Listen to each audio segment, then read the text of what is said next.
Islam agama anti kritik. Pernahkah teman-teman semua mendengar bahwa Islam adalah agama damai? Tetapi, benarkah bahwa Islam mengajarkan kedamaian atau justru sebaliknya? Lantas kemudian, apa yang terjadi ketika ada orang yang mencoba mengkritik Islam? Apakah kritikannya berujung kepada kematian? Pada kesempatan kali ini kita akan membahas yang dimana munculnya suatu anggapan di tengah-tengah masyarakat kita bahwa Islam adalah agama anti kritik. Mengapa hal itu bisa terjadi? Dan juga beberapa fakta banyaknya para pengkritik Islam yang dianggap sebagai penoda agama, dianggap sebagai penghina agama, bahkan harus berujung kepada kematiannya. Dan inilah harusnya yang kita pelajari, dan inilah harusnya yang kita benahi. Benarkah Islam yang Anda katakan sebagai agama damai itu mengajarkan kekerasan, terutama ketika menghadapi orang-orang yang mengkritik Islam? Jika memang Islam adalah agama damai, seharusnya Islam itu kuat ketika diuji dengan kritikan dan sebagainya. Bukan malah umatnya ini mengambil pedang, mengambil senapan untuk melawan, untuk melakukan tindakan kekerasan kepada pengkritik Islam. Ini kan sungguh ironi. Untuk lebih lengkapnya, mari kita bahas dalam pembahasan kali ini, mengkritik Islam sama dengan kematian. Tanda tanya. Mari kita bahas, teman-teman semua.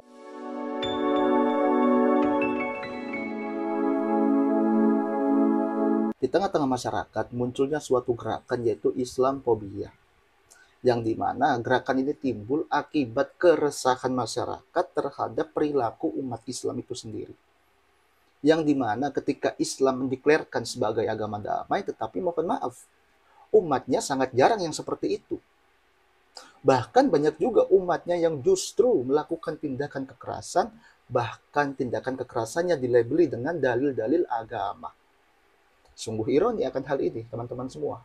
Kemudian, kita sebagai muslim ini, janganlah kita justru melawan mereka dengan kekerasan. Janganlah justru kita membenci orang-orang atau membenci masyarakat, terutama yang mereka berpaham Islamfobia. Jangan kita benci.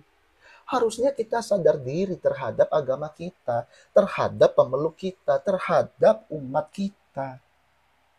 Apakah kita ini buta atau menutup mata? Betapa banyak kekerasan, betapa banyak kelompok-kelompok radikal, ekstremis Islam yang bahkan mereka ini berani membunuh, berani untuk menyakiti, bahkan juga untuk merampok. Dan semuanya itu didalilkan dengan dalil-dalil agama, teman-teman semua. Ini kan berbahaya. Kemudian, jujur, beberapa waktu yang lalu saya mendengar atau melihat suatu berita yang dimana adanya seorang imigran Irak di Swedia, yaitu Salwan Momika, yang dimana dia ini ditembak mati ya oleh orang tidak dikenal di apartemennya, yang dimana dia ditembak mati sehari sebelum adanya putusan pengadilan. Tentu kejadian ini menjadi catatan buruk kepada agama Islam, teman-teman semua. Yang dimana ini Salwan Momika ini adalah seorang imigran dari Irak, beragama Kristen. Dia ikut daripada Laskar Kristen, yang dimana juga dia ini sering berperang dengan orang-orang ISIS. Lalu kenapa dia membakar Al-Quran? Ini yang harus kita selidiki.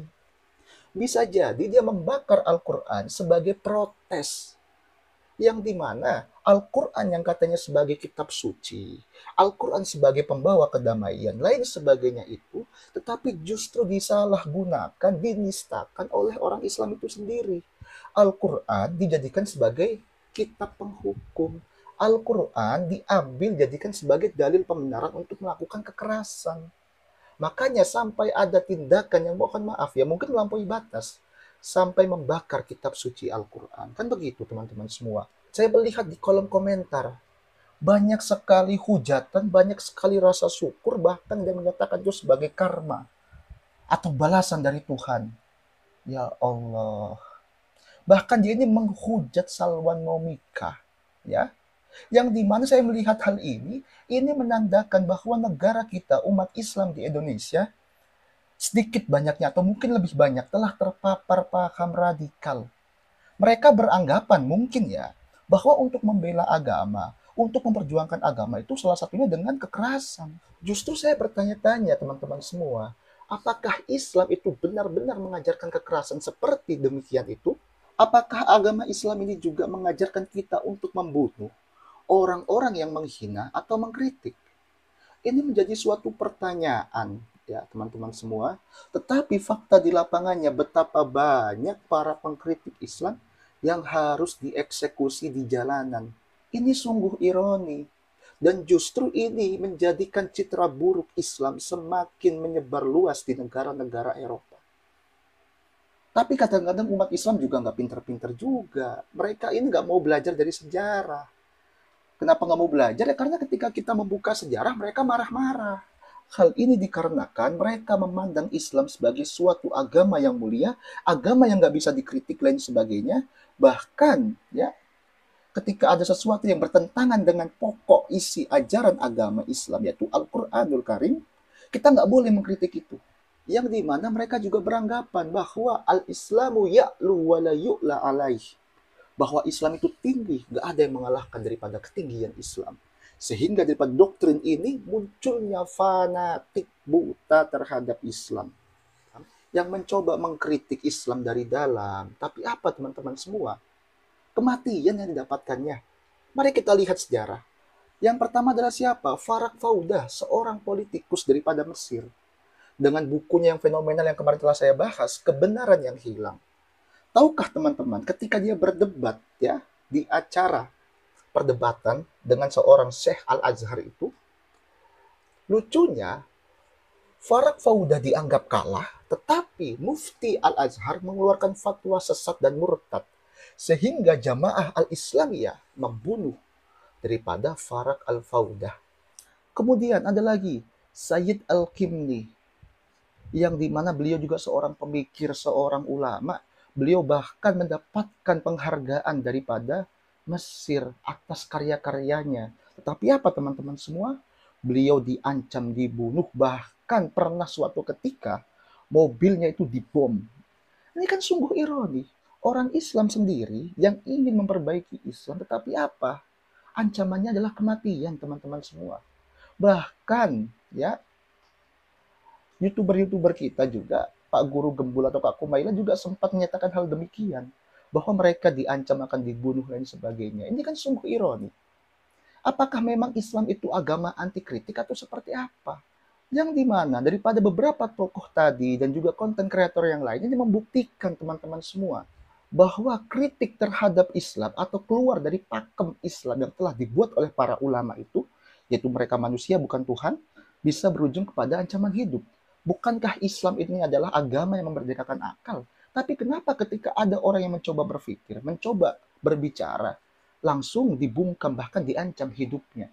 Ini sungguh ironi yang terjadi dalam dunia Islam, teman-teman semua. Banyak umat Islam, khususnya di Indonesia saat ini, yang lebih memilih jalan kekerasan untuk menyelesaikan suatu masalah.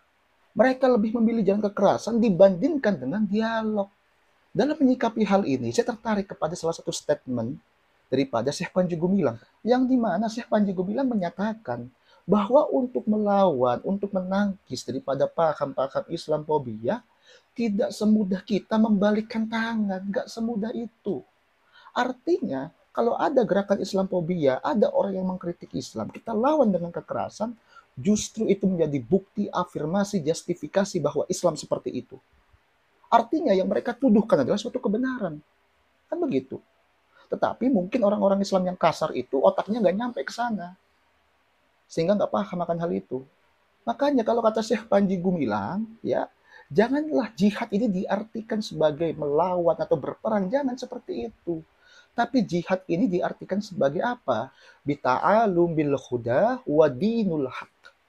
Artinya, jihad yang paling besar adalah kita yang senantiasa mengejar, menggapai daripada hidayah. Dan juga apa? Wadinul haq. Artinya kita senantiasa mempelajari agama kita, senantiasa memperdalam agama kita. Sehingga dalam hal ini kita melihat kenapa banyaknya kekerasan, kenapa banyaknya intoleran, karena umat Islamnya nggak paham. Karena umat Islamnya nggak mempelajari dinul haq. Kemudian, Syekh Panji Gumilang juga menjelaskan untuk menghadapi mereka itu nggak bisa dengan kekerasan, tetapi apa? As-sobru, dengan sabar. Artinya gerakan Islam-Islamfobia atau yang mengkritik Islam itu pasti senantiasa ada. Terlebih kalau kita mendeklarkan Islam sebagai agama yang hak, Islam sebagai agama yang damai, maka kita harus siap diuji, siap dikritik untuk membuktikan itu. Bukan justru yang kritik diancam hidupnya, ditembak, nggak gitu. Atau bahkan dipenggal, nggak gitu bro. Dan perlu diketahui, sabar ini bukan berarti kita diam teman-teman semua. Tetapi kita mempelajari apa yang mereka tuduhkan. Benar tidak tuduhan mereka. Kita pelajari dan kita jelaskan dengan baik. Dan bahkan yang ketiga dijelaskan oleh Syekh Panji Gumilang, janganlah kita melawan mereka dengan kekerasan. Tetapi dengan apa? Idfa billati hiya ahsan. Artinya tolaklah paham-paham seperti itu dengan ahsan, dengan bijaksana, dengan kebaikan. Kalau mereka memandang umat Islam sebagai agama yang mohon maaf agama keras lain sebagainya, kita buktikan kalau sebagai agama damai. Jangan kita hanya bisa ngomong-ngomong belaka tapi nggak bisa membuktikan. Sehingga terkenalah kita hukuman daripada Allah. Wahai orang-orang beriman, kenapa kamu hanya ngomong tapi nggak kamu lakukan? Kan begitu. Dan perlu diingat juga terkait jihad itu ya, pada dasarnya jihad yang terdapat dalam teks Quran itu untuk mempertahankan wilayah, untuk mempertahankan diri, bukan untuk mengancam, bukan untuk melakukan kekerasan kepada orang yang mengkritik Islam, bukan seperti itu. Untuk orang-orang yang mengkritik Islam, diajarkan oleh Allah kepada kita bahwa apa? Itu fa'bilati hiya ahsan. Tolaklah mereka dengan kebijaksanaan. Tapi mohon maaf, banyak umat-umat Islam yang pikirannya sempit, memandang bahwa mengkritik Islam ini sama dengan menghina agama Islam, kan begitu. Bahwa penghina agama Islam ini wajib atau berhak dibunuh, kan begitu. Sungguh ironi akan hal ini.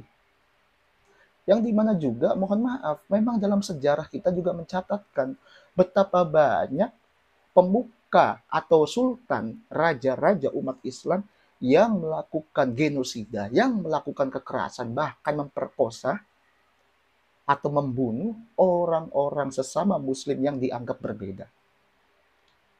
Peristiwa Al-Harrah di Madinah dilakukan oleh pasukan Yazid bin Muawiyah. Kemudian Abdullah bin Zubair, bahkan Mekah Ka'bah pun dibombardir oleh Abdul Malik bin Marwan. Itu sejarah mencatatkan seperti itu, teman-teman semua. Kemudian juga kita harus sadar bahwa ketika kita mendakwahkan agama Islam sebagai agama damai, agama rahmat, kita buktikan. Jangan hanya kita bisa berbicara tanpa bisa membuktikannya. Sehingga sekalipun kita memiliki kitab suci yang mendakwahkan kemuliaan Islam dan sebagainya itu, kalau tidak kita jalankan, kalau tidak kita manifestasikan, kita sama seperti keledai yang memikul kitab-kitab. Kemudian, segala pernyataan atau statement dari Syekh Panji Gumilang, jika kita mampu memahaminya, mampu menerapkannya, kita dapat membuktikan bahwa Islam ini bukanlah agama yang penuh dengan kekerasan. Justru Islam adalah agama yang damai. Sebagaimana daripada kata Islam itu sendiri yang artinya kedamaian. Tetapi kalau kita nggak bisa menerapkan hal ini, ya mohon maaf, segala tuduhan yang beredar di luar sana bisa jadi terbukti. Dan artinya kalian sendirilah yang membenarkan tuduhan mereka. Karena tindakan kalian yang menciptakan stigma buruk terhadap Islam itu sendiri. Sehingga yang menistakan agama, yang menghinakan agama adalah orang-orang Islam yang berpaham sempit. Oleh karena itu, marilah kita jadi insan kamil. Agar apa? Terjalinnya suatu perdamaian. Agar apa? Sesama agama, sama-sama damai. Janganlah berperang karena berbeda milat. Semoga dapat dipahami teman-teman semua terkait daripada pembahasan kali ini. Ingat, mengkritik Islam tidak sama dengan menghina Islam. Mengkritik Islam bukan berarti menista Islam. Jika memang benar mengkritik ajaran Islam itu dilarang, maka berarti kalian ini, para ulama, para umat Islam, telah memperkosa kemerdekaan akal. Dan kalian telah merubah ajaran Islam kepada ajaran umat terdahulu. Sedangkan dalam Al-Quranul Karim, beberapa kali atau bahkan banyak ayat, Allah memaksa kita, meminta kita untuk menggunakan akal kita. Sekian dari saya, teman-teman semua. Wallahu muwafiq ila aqwamit thoriq fastabiqul khairat. Rahayu untuk teman-teman semua, merdeka.